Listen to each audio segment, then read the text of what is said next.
Good morning, gang. Happy Saturday morning. Okay, off and running we go.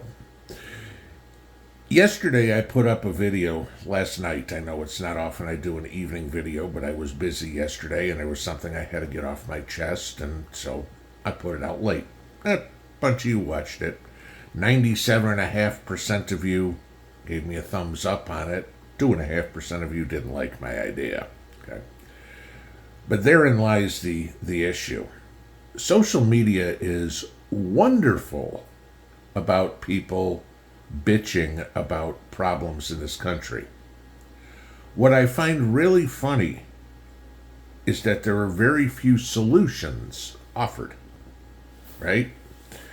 Now, granted, we don't have a whole lot of control over what's going on in, say, Russia, Ukraine, okay? But we can make our voices heard to our elected representatives and say what we think. And a lot of us did, okay? And still Trump got elected. Yesterday I talked about the housing crisis and an idea, okay? And of course, a lot of you agreed with me, and then there were some people who said my idea wouldn't work. Okay, but at least I presented an idea that could be the basis for working. Just coming up and saying that'll never work and not giving an alternative isn't constructive at all. Okay. This is what we need to do more. The country needs to start presenting ideas.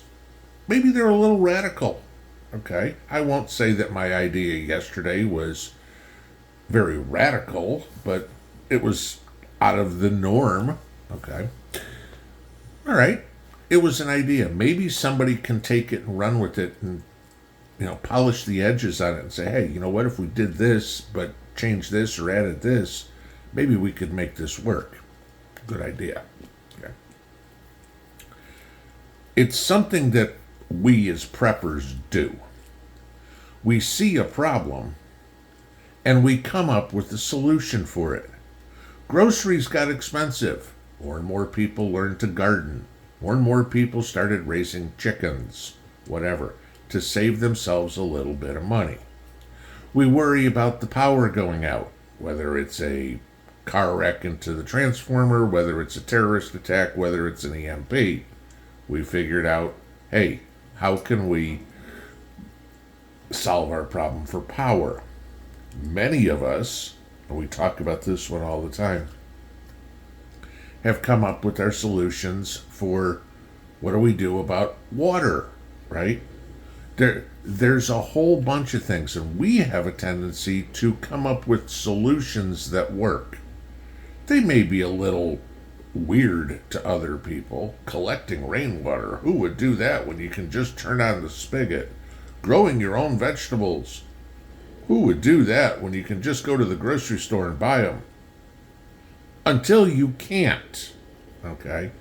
That's what solutions are. Solutions are fixing problems. We're good at it.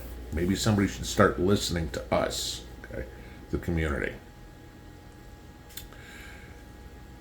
Over the last month and a half, we had the government shutdown. And the biggest complaint that you heard out of the American public wasn't about health care. You heard that from politicians. Okay? You heard, yes, health care is expensive. We all talk about that. There's a real good way to end that one, and that's to put a rein on the insurance company trillions of dollars that they are making. Okay? And it seems like Washington might have a handle on that one. So that wasn't the big one. Air traffic controllers. Okay, that affected some people. A lot of people fly, but you're not talking about 330 million people in this country, 350 million people flying every day. Didn't affect everybody. The big one that everybody talked about was food stamps, was SNAP. And again, we remember that 1 in 8 people in this country is collecting food stamps. So 12.5% of the country, right? That affected a lot of people. Again, not 350 million people, but I will bet you that there are more people on food stamps than are in airplanes every day. That was the one that got everybody's dander up. I can't afford food. We're gonna go steal it, and you're not gonna stop us. And then the other side is like, oh, like hell you are. You're not taking what I paid for, et cetera, et cetera, et cetera. All right. Food stamps, the food stamp program, the USDA, needs to fix the problem.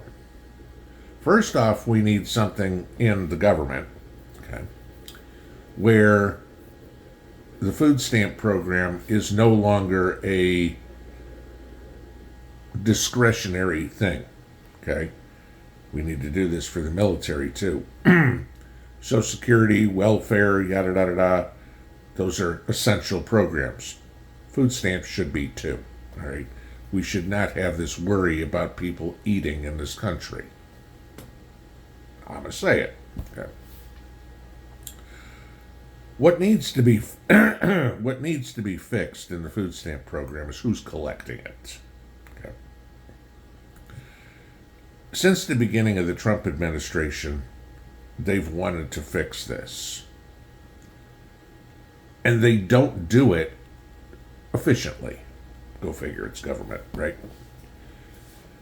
The Trump administration asked for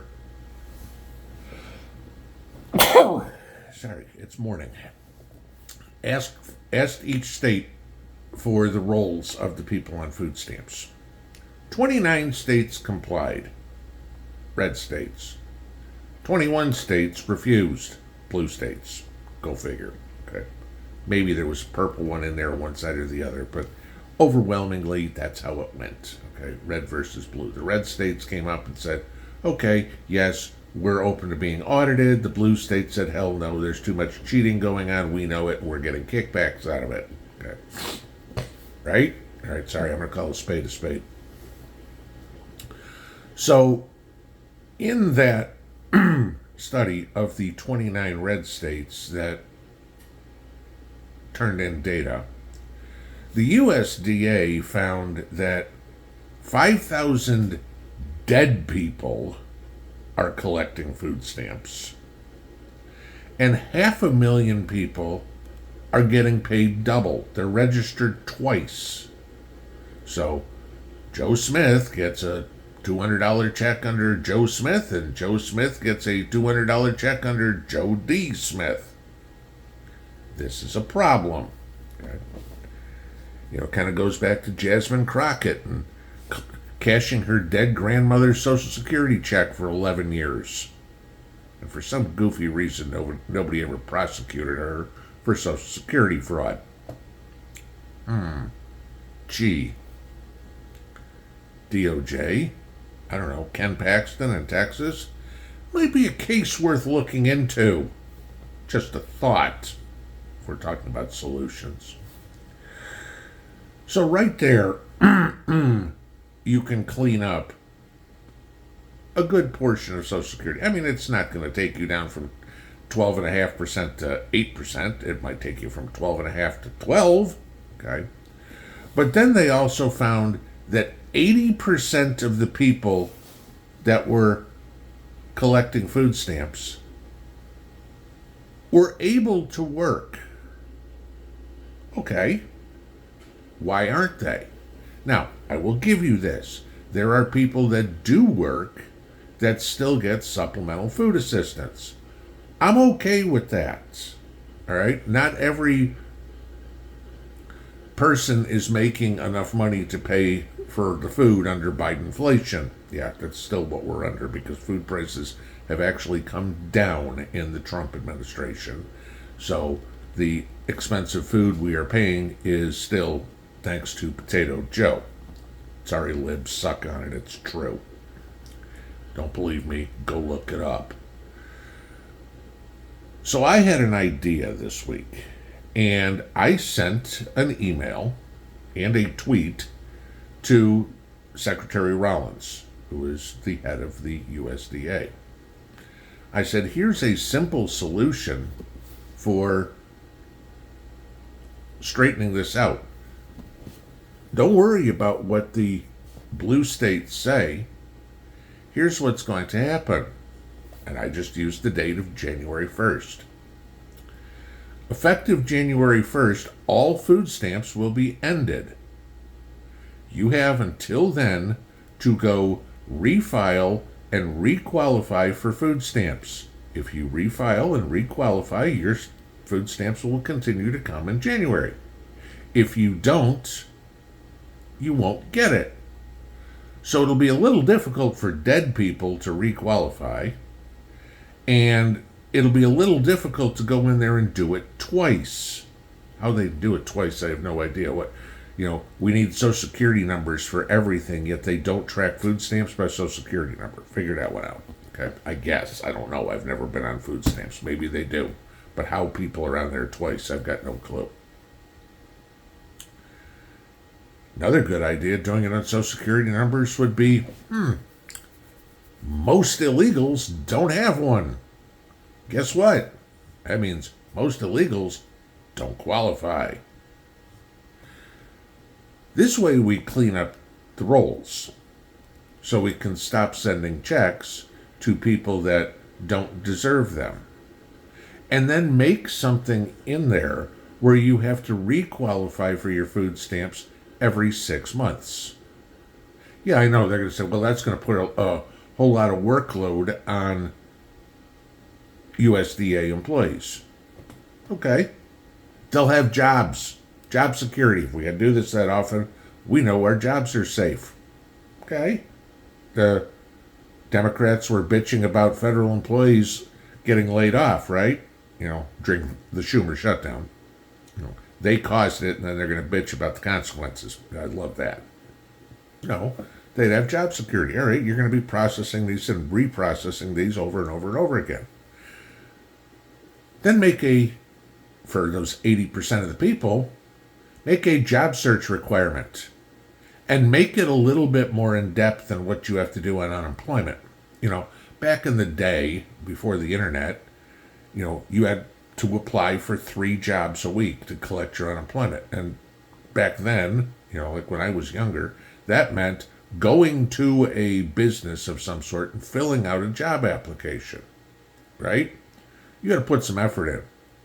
Now, literally, it's cut and paste 3 resumes, attachments to 3 jobs on Career Builder or Monster or whatever it is, and poof, you qualify. It literally takes longer to fill out the unemployment claim form than it takes to apply for 3 jobs. Okay. No, we need to have that a little more work intensive. Let's use that word. Okay. Put some effort in. Then run it like unemployment too. If you turn down a job, you lose your benefits. Okay? Just like unemployment. You're offered a job and you don't take it, you don't get to stay on unemployment. Okay? That's how it works. Do the same with food stamps. Get people back to work. Make people go back to work. All the people that are saying there aren't any jobs out there, okay, fair enough. My idea won't hurt you one bit. You tried to get a job. You couldn't find one. I'm fine with you still being eligible for food stamps.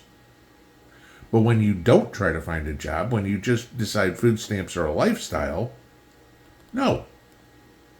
There are plenty of people who are disabled or retired or have legitimate reasons, the other 20%, that certainly should be collecting government assistance. I'm not arguing that whatsoever. Like I said earlier, there's plenty of people that do work and still need food assistance. Okay, I'm still okay with that. But whatever happened to the days, and this goes on the other side of it, where food assistance was primarily provided by the churches. Sure, you can still go to church food drives, you will see those. You also have seen plenty of videos lately where food stamp recipients who had to go to a food bank were complaining about the food. I can't believe this is what they're giving. Well, you didn't have to take it, right? There's my answer. You don't like the fact that they gave you spaghetti and flour and powdered milk? You didn't have to take it. You could have had nothing. That was fine. Sorry you didn't get your steak and lobster.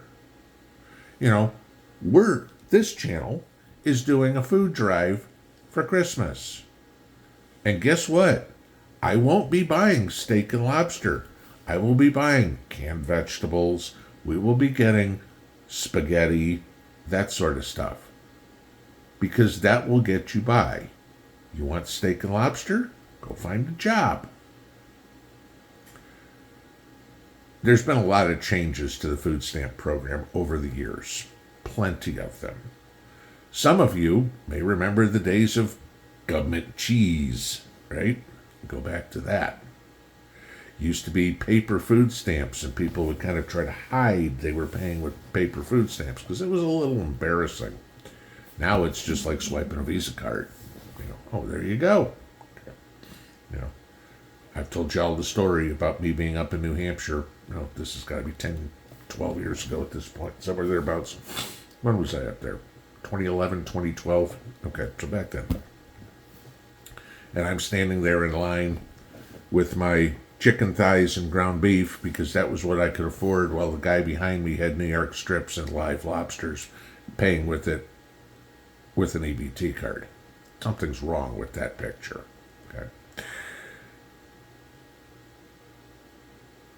I sent that letter to Secretary Rollins. I think it's a good solution. Make everybody requalify. If you don't requalify, you don't get anything. Oh, but I didn't have time. But let me see. It's the middle of November. My suggested day was the beginning of January. That's 6 weeks. You don't have a job, so there's 40 hours you should have free right there. I don't have a car. Take a bus. Ask a friend. Do something. Put some effort in. It'd be one hell of a concept. It's all we're asking for. Try to do it yourself and stop saddling us with the bill. Roll that over.